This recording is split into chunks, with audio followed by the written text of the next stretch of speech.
नमस्कार दोस्तों, मैं हूं गौतम कुमार। आज एक फिर नए कहानी को लेकर उपस्थित हुआ हूं। ये कहानी रितिका की है, उस रितिका की जिसके पिता की देहांत हो जाने के बाद उसकी घरेलू स्थिति बिगड़ने लगी थी। माँ का तबीयत खराब रहता था और एक 5 साल का छोटा भाई था। रितिका किसी भी तरह से इंटरमीडिएट तक की पढ़ाई कर चुकी थी। माँ की तबीयत खराब हो जाने के कारण माँ पर वो दबाव नहीं देना चाहती थी। जो भी पहले के सेविंग्स थे वो सारा खर्च हो चुका था। रितिका करे तो अब क्या करे। रितिका पढ़ाई नहीं छोड़ना चाहती थी और यदि वो काम ना करे तो उसका घर पूरा तरह से बिगड़ जाएगा। माँ कि स्वास्थ्य ठीक नहीं रहेंगे, भाई का आने वाला जीवन बिगड़ जाएगा। रितिका इसी उधेड़ बुन में रहने लगी थी। अब रितिका के पास कोई विकल्प नहीं था। माँ का इलाज भी करवाना था, भाई का आगे का परवरिश भी देखना था। रितिका स्वाभिमानी लड़की थी, कुछ न कुछ करने को सोचने लगी थी। रितिका बगल के शहर में जाकर रोज़ कुछ न कुछ काम के लिए ट्राई किया करती थी। किसी एजेंसी में, मॉल में, रेस्टोरेंट में, ना जाने कहाँ कहाँ रितिका अपने काम के लिए ट्राई करने लगी। किसी जगह पर उसे उसकी डिग्री के लिए मना कर दिया जाता था तो किसी जगह पर उससे ये कहकर मना कर दिया जाता था कि तुमसे ये काम नहीं होगा। रितिका दुखी रहने लगी थी। रितिका के पास अब कोई विकल्प नहीं था कि अब किया तो जाए क्या।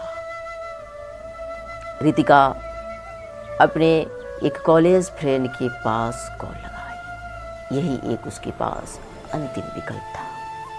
उसके पिता एक रेस्टोरेंट में मैनेजर थे। कॉल लगाने के बाद रितिका ने अपने घर की घरेलू स्थिति बताई। रितिका, मेरे पिता की जो मृत्यु हो गई उसके बाद मेरे घर की स्थिति दयनीय है, जैसा कि तुम जानती ही हो। और मैं कई जगहों पर काम के लिए ट्राई कर चुकी हूँ, मुझे काम नहीं मिल रहे हैं। तुम्हारे पापा तो रेस्टोरेंट में मैनेजर हैं, हो सकता है तो कोई काम मिल जाए, उन्हें कहो ना। संभावी का जवाब आया, ठीक है रितिका, मैं शाम तक तुम्हें बताऊंगी पापा से बात करके। ऐसा करो तुम कल मॉर्निंग में कॉल करना। रितिका कल होकर संभावी के पास कॉल की। संभावी ने बताया, रितिका ऐसा करो तुम 10 बजे पापा के ऑफिस में पहुंच जाओ। तुम अपना रिज्यूम लेकर जाना और पापा से बात कर लेना और उन्हें बता देना कि तुम्हें मैं भेजी हूँ। रितिका वैसा ही की, रिज्यूम ली और रेस्टोरेंट में चली गई। रेस्टोरेंट में जाने के बाद रितिका रेस्टोरेंट के मैनेजर यानी कॉलेज फ्रेंड के पिता से मिली। रेस्टोरेंट के मैनेजर ने उन्हें काम दिया कि सुनो, तुम्हारा कोई ऐसी योग्यता नहीं है कि जिसके आधार पर तुम्हें कोई अच्छी काम दी जाए। तुम ऐसा करो, तुम होटल में पोछा लगा देना और कभी कभी स्वीपर की अनुपस्थिति में हो सके तो टॉयलेट रूम भी साफ करना पड़े तुम्हें।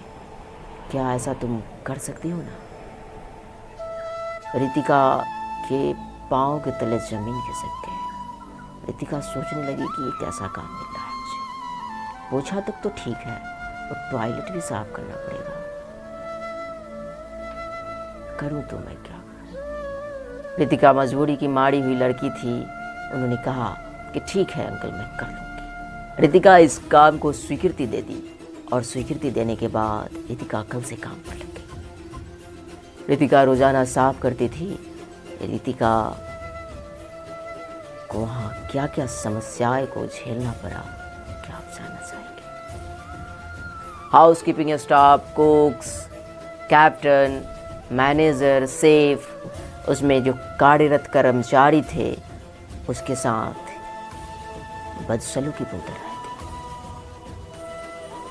जब वे पोछा लगा रही होती है तो उसकी जो सूट के बीच से जो थोड़ी सी जगह दिखाई देती है उसके बीच से उसके स्तनों पर देखना होटल कर्मचारियों के लिए आम बात बन गया था, जैसे वो कोई खिलौना हो। रितिका को एक दिन ऐसा भी झेलना पड़ा कि एक हाउस कीपिंग स्टाफ ने उसे जबरन पकड़ लिया। एक रितिका गरीब घर की लड़की जिसकी मजबूरी का क्या फ़ायदा उठाएगा। रितिका डरने लगी और रोने लगी और उसने हाउस कीपिंग स्टाफ को कहा कि मैं मैनेजर से तुम्हारी शिकायत कर दूंगी, अन्यथा मुझे छोड़ दो। मुझे कोई ऐसी मंशा नहीं है जिसके कारण तुम मुझ पर दबाव बना दो। वो हाउस कीपिंग स्टाफ तो छोड़ दिया, लेकिन रितिका अब डरने लगी थी। एक दिन रितिका शिकायत लेकर मैनेजर के पास पहुंच गई कि सर, अब मुझे बोझा में सुरक्षित फील नहीं हो रही है। यहाँ के वर्कर मुझे उतनी अच्छी दृष्टि से नहीं देख रहे हैं। मैं आपसे विनती करती हूँ, अनुरोध करती हूँ कि मुझे कोई ऐसा काम दे दे जहाँ मैं सुरक्षित रहूँ। मैनेजर ने कहा कि अब ऐसा कोई काम है ही नहीं कि तुम्हें मैं दे दूँ, लेकिन तुम जब कहती हो तो मैं तुम्हें एक ऐसा काम देता हूँ जहाँ तुम सुरक्षित रह सकती हो। तुम्हें रिसेप्शन काउंटर पर काम करना होगा। आने जाने वाले कस्टमर्स को वहाँ अच्छी तरह से व्यवहार करके उन्हें हमारे होटल की जो फैसिलिटी है उसे बताना होगा। रितिका मान गई, लेकिन मैनेजर का कहना था कि सुनो, तुम्हें अब ये सलवार सूट एटसेट्रा जो पहन कर आती हो, इसे पहनकर आना बंद करना होगा। तुम्हें वह शॉर्ट ड्रेसेस पहन कर आने होंगे, दुपट्टा ये सब रखना नहीं होगा। रितिका की पांव तले ज़मीन खिसकने लगी कि फिर ये कैसा समस्या है मेरे साथ कि अब मुझे कपड़े भी इनके अनुकूल पहनना पड़ेगा।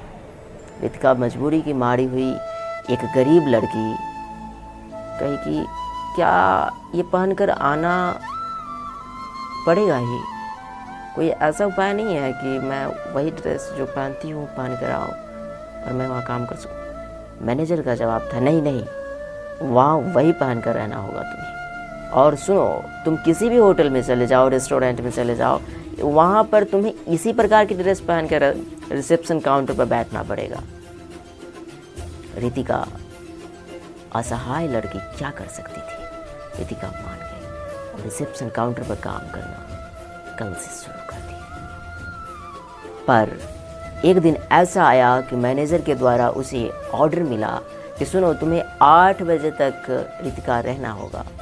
जी, रात के 8 बजे तक तुम्हें रहना होगा, उसके बाद चले जाना। रितिका ने कहा कि मैं यदि रात के 8 बजे जाऊंगी, मेरे मम्मी मेरे भाई हैं घर पर, उनके लिए खाना कौन बनाएगा? वो लोग अकेले हैं वहाँ पर, मम्मी की तबीयत ख़राब रहती है, भाई क्या खाएगा? मम्मी को दवाई देने होते हैं। मैनेजर का कहना था ये तुम्हें एडजस्टमेंट करना है, क्या करना नहीं करना है, लेकिन आज तुम्हें 8 बजे तक काम करना ही है। रितिका का जवाब आया कि अब तो मुझे घर जाने के लिए बस भी नहीं मिलेंगे, अंतिम बस 8 बजे है। मैनेजर का कहना था कि तो तुम 5 मिनट पहले निकल जाना, बगल में ही तो सड़क है, चले जाना। रितिका मान गई। 8 बजे रितिका अपने काम को पूरा करके होटल से निकली और सड़क किनारे जा खड़ी हुई। बस उसके सामने से निकल गया। अब कोई उसके घर की ओर जाने वाली बस नहीं थी। रितिका जाती तो जाती कैसे? रितिका को अब कोई विकल्प नहीं सूझ रहा था। रितिका पास की बस स्टैंड में जाना उचित समझी कि वहाँ जाकर देखती हूँ, हो सकता है कि कोई बस आगे तक ले जाए, वहाँ से कुछ मुझे सुविधा मिल जाए जिससे मैं जा सकूँ। बस स्टैंड जाने के बाद भी उसे वहाँ पर कोई सुविधाएं नहीं मिली। रात के 9 बज गए थे। वो इंतज़ार कर रही थी कि कोई ऐसा गाड़ी मिले जिसके माध्यम से मैं घर को चले जाऊँ, लेकिन गाड़ी मिलने को तैयार नहीं था। गाड़ी एक भी मिल नहीं रहा था। पर एक आशा की किरण उसे दिखाई दी कि उसके गांव का एक लड़का बाइक से आता हुआ दिखाई दिया। उसने हाथ दी और उसे रोका, कहा कि सुनो, मुझे होटल में थोड़ा काम से विलम्ब हो गया है, क्या ऐसा करोगे कि तुम घर तक ले चलोगे? उसने कहा हाँ बिल्कुल, बैठो, चलो ले चलते हैं। दोनों गाड़ी पर सवार हुए और चल दिए, पर ईश्वर को कुछ और ही मंजूर था। गाड़ी आगे बढ़ी ही थी, हाईवे पर चढ़ी ही कि पीछे से एक ऐसा बस इतनी तीव्र गति में आया तो दोनों को उठाकर सड़क के पार फेंक दिया। गाड़ी के कल पुर्जे अलग अलग हो गए, दोनों सड़क के किनारे गिर गए। खून से लथपथ दोनों हो गए और कोई उन्हें देखने वाला तक नहीं था। अब रातों की गश्ती में पुलिस की गाड़ी जा रही थी। दोनों को देखा, पुलिस दोनों की उठाया। दोनों की नब्ज बंद हो गए थे, दोनों मर चुके थे। मृत अवस्था में दोनों की पोस्टमार्टम कराई गई। लाशों की अन्वेषण हुआ। उसके बाद घर वालों को पता किया गया और पुलिस के घर वालों को कॉल किया और दोनों की शव को घर वालों को सुपुर्द किया। पर ईश्वर को क्या मंजूर था पता नहीं। लोग अब ये लांछन लगाने लगे थे कि रितिका वास्तव में एक कलंकिनी थी। वास्तव में हो सकता है रितिका देह व्यापार करती थी। 10 बजे रात या 9 बजे रात को रितिका इस लड़के के साथ क्यों आ रही थी? जो सलवार सूट पहना करती थी वो शॉर्ट ड्रेसेस पहनने लगी थी। आखिर कुछ तो बात था ना। कुछ लोग ये कहने लगे थे कि होटल में रहने वाली लड़की कौन अच्छी होती है। कुछ लोगों का कहना ये था कि जो लड़की काम करने लगे एजेंसीज में, मॉल में, होटल में, वो क्या अच्छी रहती है? नहीं, उसके साथ किसी न किसी का अफेयर रहता ही है। अरे कुछ लोगों का तो कहना ये हो रहा था कि इतना मेंटेनेंस कैसे कर लेती है? इस तरह का सैंडल, शॉर्ट ड्रेसेस, मोबाइल कैसे मेंटेनेंस कर लेती है? कुछ तो बात है ना। कुछ लोगों का ये भी कहना था इस लड़के के साथ 10 बजे आना, हो सकता है इसी के साथ अफेयर रहा हो। मृत्यु हो जाने के बाद भी रितिका पर लगातार ये उंगलियां उठी रही थी। मृत्यु हो जाने के बाद मृत्यु शरीर क्या जवाब दे? लांछन से लिपटी रितिका इस संसार को छोड़ चुकी थी। क्या यह जायज़ है कि कोई भी लड़की यदि गरीब घर में पली हो और किसी रेस्टोरेंट, मॉल, एजेंसीज में काम कर रही हो, क्या वो वास्तव में अपने जिस्म को बेच रही होगी, देह व्यापार कर रही होगी, या फिर कुनीति कर रही होगी, कुकृत्य कर रही होगी?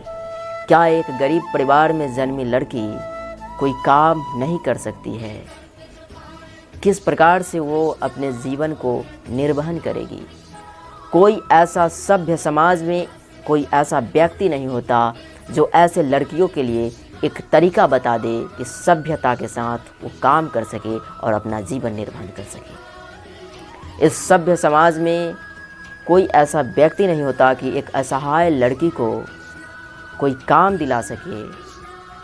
वो दर बदर भटक कर काम की तलाश करती है, किसी से सहायता मांगकर किसी प्रकार से काम को स्वीकार करती है। ना जाने उसे किस प्रकार का काम करना पड़े और उस काम में किस प्रकार की उसे मशक्क़त झेलना पड़े। लोग उसे सहायता करना तो नहीं चाहते, लेकिन उस पर उंगलियां उठाना उनके लिए आसान होता है। क्या उंगली उठाना बिना सच्चाई जाने किसी भी लड़की पर, क्या यह सभ्यता का प्रतीक है? क्या यह समाज सभ्य है?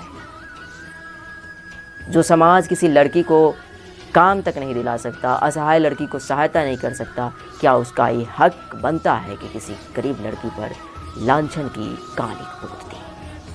मेरे कहानी को समझने का आप प्रयास कीजिएगा। यदि मेरी कहानी आपको अच्छी लगी हो तो इस कहानी को लाइक करिएगा और कमेंट करना ना भूलिएगा।